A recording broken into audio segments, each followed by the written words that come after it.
Hey YouTube, what's up? Dame Outdoorsman here again today. And today's going to be a video specific on my new stuff I got for ice fishing and how to panfish in ice fishing panfish. Let's get started right in on how do I like to store some of my tackle and other kinds of tackle. I just started to get to use these prescription bottles. Grandpa gave them to me. I thought it was a really good idea to store my tackle. So let's get into the stuff I got here. First thing I got was the Mud Bug made by Northland Tackle. It's in a fire ant color and it's a size 12. These look almost identical to the Hexaflies made by Northland, but there is a difference. There's the packaging. Comes with a tuna pack. Bring this down. Get it out. It is in a fire ant color and it is really cool. Come out here so you can focus in on it.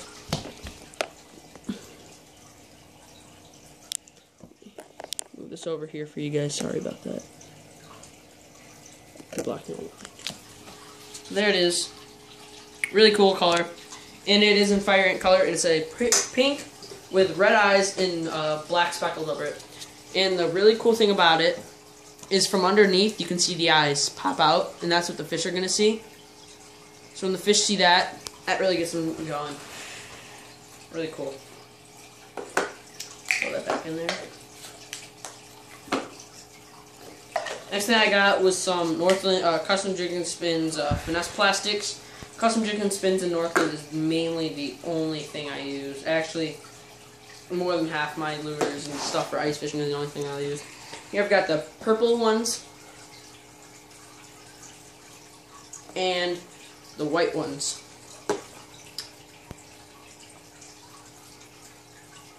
Got these for $3.99 a pack, I believe it was.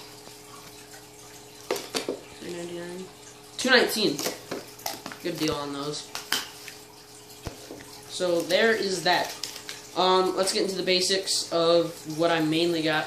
Here I've got the original Jiggle Whopper Signature Series panfish rod. I needed a panfish rod.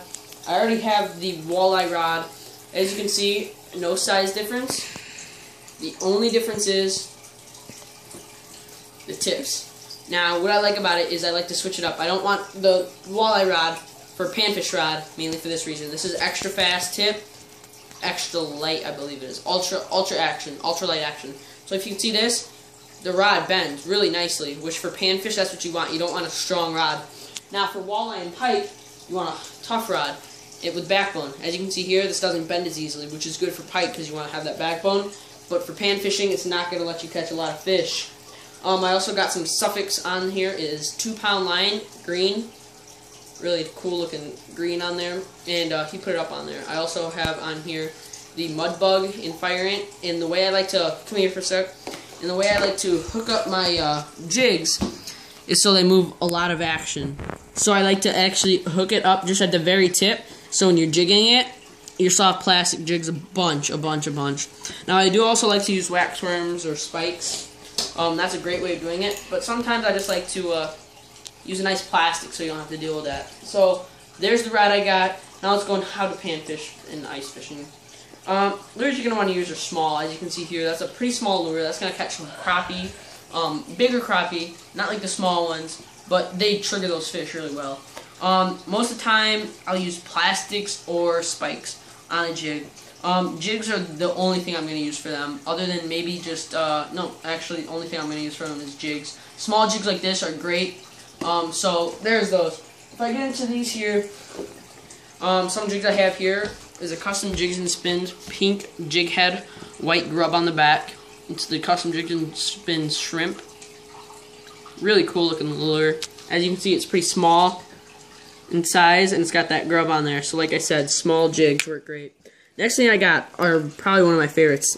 It's the VMC Larva in Mayfly color. Super small. I would like to tip this with a wax worm, but these are great right here.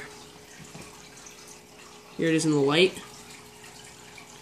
See, it's really hard to see, guys, because that is a very small lure. Mayfly color. Comes with tuna pack. Also here, if you're going for those nice crappie, I mean like really nice crappie, you're going to want to get the Lindy Brig Flu Flyer. As you can see, it's a way bigger presentation on there. When this thing is going down, it's got erratic action.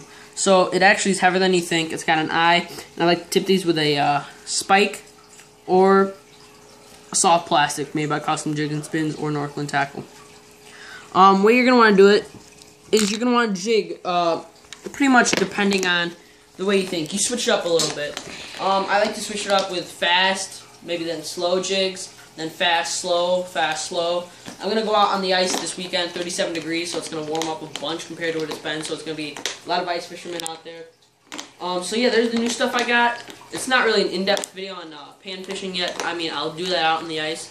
But just to show you guys the new stuff I got and kind of what I like to use for pan fishing. So here's the rod I got. It's the original Jigga Whopper rod. Very nice tip. As you can see, it's gold with two pink tips at the top, or orange tips, and that's the part that's really nice. And then the reel on here, it's not the best, but you're ice fishing, you're not casting, so it's not like you need the best. I don't even know what kind it is. It's just a Denali 102G. So like I said, it's not the best, but you're just jigging with these, so you don't have to worry about having one that casts out far. 2-pound line on there. Really nice setup, actually. I really like the rod on these because balance very well, and you don't need to tape them. Some of them you need to tape, and they don't come with this. So overall, for $12, you gave it to me. They're normally $16. You give it to me for $12. It's an awesome pan fishing rod. Go check them out. And then, so yeah, here's my arsenal right now for pan fishing. Catch you guys later.